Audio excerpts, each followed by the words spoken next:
कहानी की शुरुआत में हम जॉन और रिकी नाम के बाप बेटे को देखते हैं जो कि एक टाइम ट्रैवल मशीन बनाने की कोशिश कर रहे होते हैं।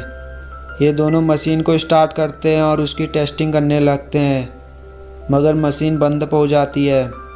जॉन मशीन को फिर से ऑन करने के लिए कहता है, लेकिन मशीन फिर बंद पड़ जाती है और कई बार ऐसे करने पर भी मशीन काम नहीं करती।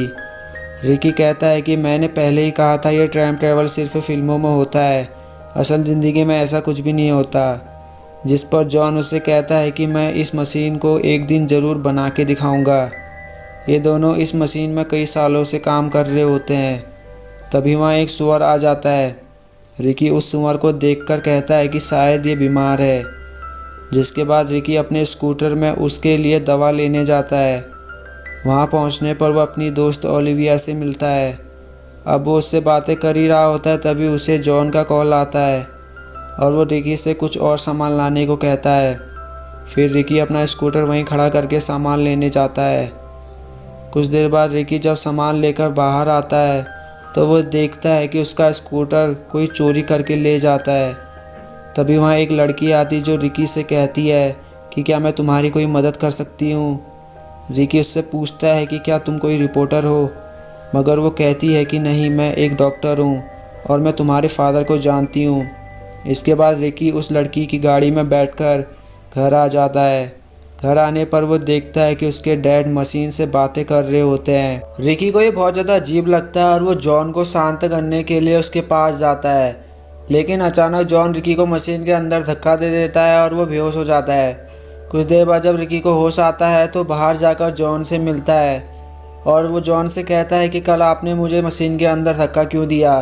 पर जॉन उससे कहता है कि क्या सच में मैंने तुम्हें धक्का दिया। रिकी कहता है हाँ। फिर जॉन रिकी को बताता है कि तुम यहाँ टाइम ट्रैवल करके आए हो।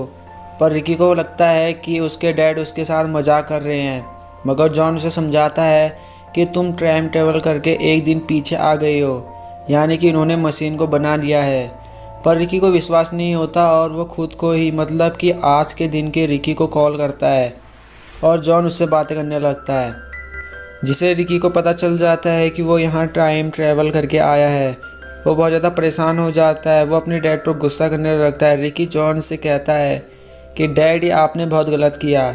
अब ये बताओ कि मैं अपने समय में वापस कैसे जाऊँगा। आपकी इस मशीन से मैं सिर्फ पीछे जा सकता हूँ, आगे नहीं जा सकता। और मैं यहाँ भी नहीं रह सकता क्योंकि यहाँ पहले से ही एक रिकी रहता है। अब जॉन उसे टाइम लूप के बारे में समझा रहा होता है और रिकी को बताता है कि तुम्हारे साथ कल जो भी हुआ, अगर आज हम बिल्कुल वैसा ही करें तो तुम यहाँ रह सकते हो और यहाँ का रिकी अपने आप दूसरे समय में चला जाएगा और उसके जाते ही हम मशीन को बंद कर देंगे, फिर सब ठीक हो जाएगा। बस तुम दूसरे रिकी के सामने मत आना। इसके बाद रिकी आज के दिन के रिकी पर नज़र रखने के लिए जाता है। वहाँ पहुँचने पर वो देखना चाहता था कि स्कूटर कौन ले जाता है, लेकिन उसे आने में देर हो जाती है। उसे वहाँ आज का रिकी दिखाई देता है। वो उसी लड़की के कार में बैठकर घर आ जाता है। अब पिछले दिन वाला रिकी उस लड़की के कार को चेक करने लगता है और उसे वहाँ एक डायरी मिलती है जिसमें टाइम ट्रैवल की जानकारी लिखी हुई थी। रिकी को समझ में नहीं आता है कि इस लड़की को इस बारे में कैसे पता चल गया। घर के अंदर जॉन आज के दिन वाले रिकी से बातें कर रहा होता है और जॉन उसे मशीन के अंदर धक्का दे देता है और वो लड़की बाहर से सब कुछ देख रही होती है। तभी वहाँ रिकी आ जाता है। वो उससे कहता है कि तुम अंदर क्या देख रही हो। वो लड़की कहती है कि मुझे यकीन नहीं हो रहा कि तुम लोगों ने टाइम ट्रैवल मशीन बना लिया है। पर रिकी उससे पूछता है कि तुम्हें यह सब कैसे पता चला। लेकिन तभी रिकी का स्कूटर लेकर वहाँ एक आदमी आता है। जॉन उन दोनों को अंदर जाने को कहता है और खुद एक हथियार लेकर उस स्कूटर वाले के पास जाता है। घर के अंदर रिकी उस लड़की से पूछता है कि तुम्हें ये सब कैसे पता चला। ये सारी बातें तो मुझे आज ही पता चली हैं। लड़की रिकी से कहती है, क्या तुमने मेरी डायरी देख ली। रिकी कहता है कि हाँ, मैंने देख ली। अब बताओ कि तुम कौन हो। वो लड़की उसे बताती है कि मैं तुम्हारी मदद के लिए आई हूँ, तुम्ही ने मुझे बुलाया था और जो बातें डायरी में लिखी हैं वो सभी भी तुमने ही मुझे बताई हैं। तभी बाहर से जॉन की आवाज़ आती है और रिकी उसे ढूंढने के लिए जाता है, लेकिन पीछे से कोई रिकी पर हमला कर देता है और रिकी को बेहोश हो जाता है। अब कुछ देर बाद जब रिकी को होश आता है तो वो देखता है कि उस लड़की ने जॉन को खाई में गिरा दिया। रिकी को बहुत गुस्सा आता है और वो उस लड़की से ऐसा करने की वजह पूछता है। इसके बाद रिकी टाइम मशीन का यूज़ करके फिर एक और दिन पीछे आ जाता है।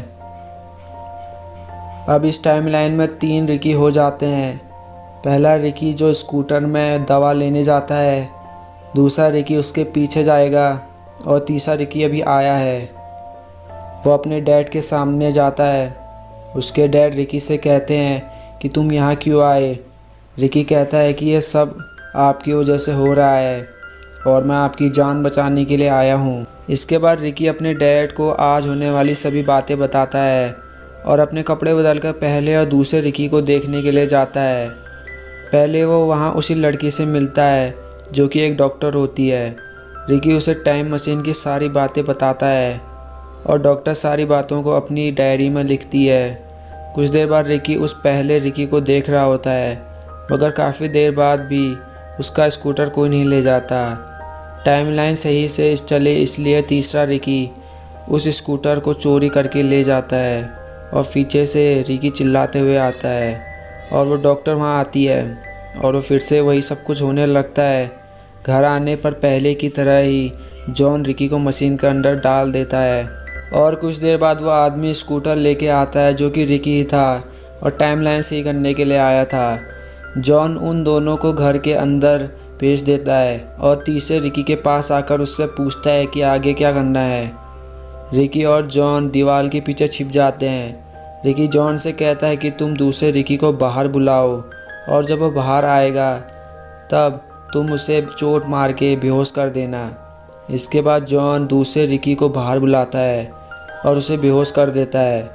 फिर वो तीनों एक घास का पुतला बनाते हैं और जैसे ही दूसरे रिकी को होश आता है तो वो डॉक्टर उस पुतले को खाई में गिरा देती है। वहाँ बहुत ज़्यादा अंधेरा होने की वजह से दूसरे रिकी को अच्छी तरह से दिखाई नहीं देता और उसे लगता है कि डॉक्टर ने जॉन को खाई में गिरा दिया। इसके बाद वो टाइम मशीन की ओर भागने लगता है और उसके पीछे वो तीनों आते हैं। अंदर कोई नहीं होता, मतलब कि दूसरा रिकी यहाँ से चला जा चुका है। जिसके बाद वो मशीन को बंद करने ही वाले होते हैं, पर तभी वहाँ एक और रिकी आ जाता है और इसी के साथ ये कहानी यहीं पर ख़त्म हो जाती है। उम्मीद करता हूँ कि आपको ये कहानी पसंद आई होगी।